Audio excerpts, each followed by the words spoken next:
Have you ever wondered what truly brings down a mighty empire? It's not always invading armies or epic battles. Sometimes it's something quieter, more insidious.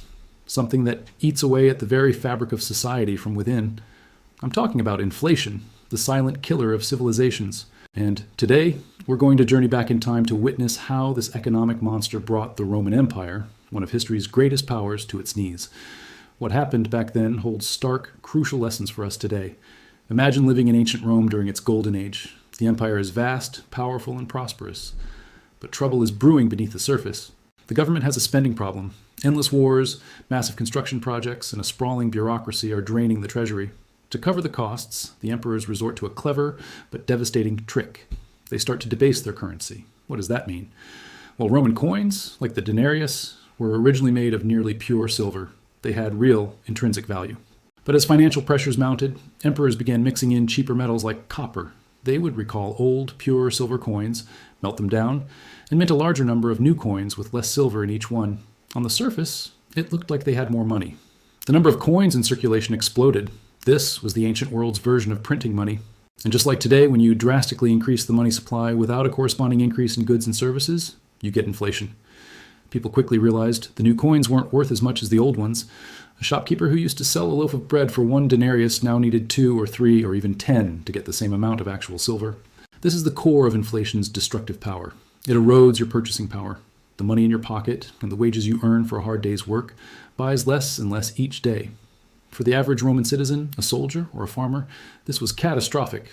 Their salaries, if they even received them regularly, couldn't keep up with the soaring prices of food, clothing, and basic necessities. It was like running on a treadmill that was constantly speeding up. No matter how hard they worked, they were getting poorer.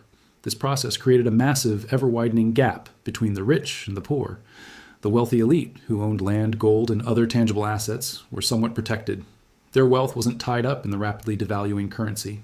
In fact, some even profited from the chaos. But for the vast majority of the population, the working class and the poor, life became a desperate struggle for survival. Poverty skyrocketed, and with it came hunger, misery, and deep-seated social unrest.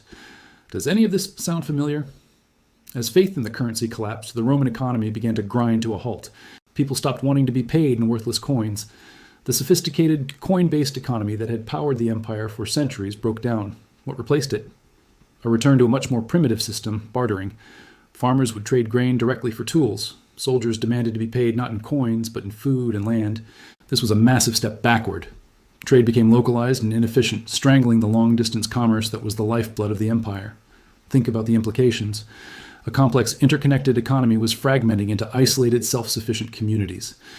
The very foundation of Roman power, its ability to tax, pay its armies, and administer a vast territory, was crumbling. The government's legitimacy was in tatters. How can you command respect and obedience when the money you issue is worthless and your people are starving? The economic chaos inevitably spilled over into political chaos. The 3rd century AD is known as the crisis of the 3rd century for a reason. In a span of just 50 years, Rome had over 20 different emperors, most of whom were assassinated or killed in battle. The constant political instability made it impossible to implement any kind of effective, long-term economic policy to combat the hyperinflation. It was a vicious cycle. Inflation fueled social unrest and political instability, and the political instability prevented any solution to the inflation. The social fabric itself began to tear apart. People looked for someone to blame for their plummeting standard of living. This fostered intense political polarization.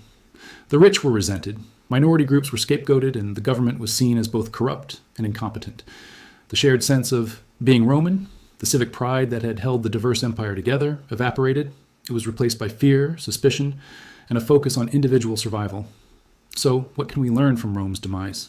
The lesson is stark and timeless. A stable and trustworthy currency is the bedrock of a stable and prosperous society. When governments debase their money to pay their bills, they are not creating wealth. They are stealing it from their own citizens through inflation. This process disproportionately harms wage earners and the poor, fuels social inequality, and creates deep divisions within society. Unchecked inflation doesn't just make things more expensive, it destroys trust. It destroys economies. It hollows out the middle class, erodes faith in institutions, and can ultimately lead to the collapse of political order. The story of Rome is a powerful warning that echoes through the centuries. It shows that managing an economy and maintaining sound monetary policy is not just a technical exercise for economists. It is absolutely essential for the survival of a civilization. The demand for sound money and responsible fiscal policy isn't just an abstract political debate. It's a demand for stability, for fairness, and for a future where hard work is rewarded and people can build a better life for their families. The Romans forgot this lesson, and they paid the ultimate price. The question for us is, will we remember it? Thank you so much for joining me on this journey through history. If you found this exploration of economics and history as fascinating as I do, please hit that like button and consider subscribing to the channel for more deep dives into the forces that shape our world. We'd love to have you as part of our community. See you in the next video.